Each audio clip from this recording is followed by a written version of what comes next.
Now, to understand, and I would encourage you to go and just do your own research on this kind of stuff, because this is really fascinating.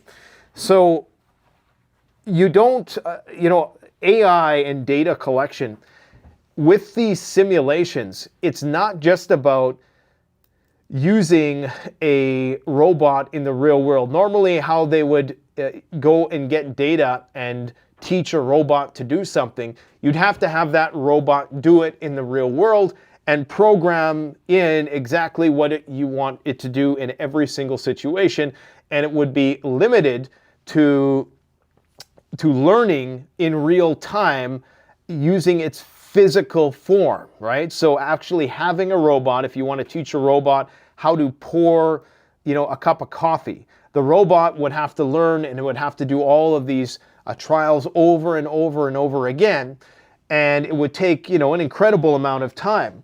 So this is NVIDIA's Dojo robot training. This is a simulation that accelerates training by 10,000 times.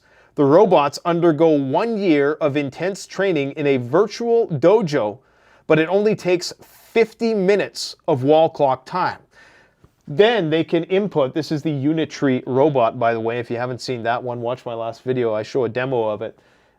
Then they can take this new information that the robots learn, put it in the robot, and then the robot is going to be able to navigate the real world. Now, of course, this is not without its challenges and drawbacks and shortcomings, but nonetheless, the idea of virtually training these things and trying to simulate the physics is there, and it works. It can rapidly accelerate the creation of, or the integration of, artificial intelligence and robotics, and we are going to see an explosion in that this year. Now, the problem is, how is it going to be weaponized?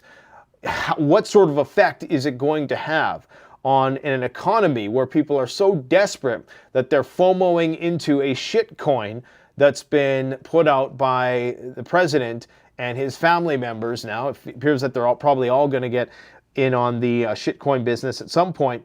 How is this going to disrupt things is the big question. So we're going to hear a big announcement on the 30th, apparently, and that is going to potentially change the game by the sounds of things. Interesting observation. If you're familiar with Trump coin, as it's called, this is where I had to say, are they just messing with us?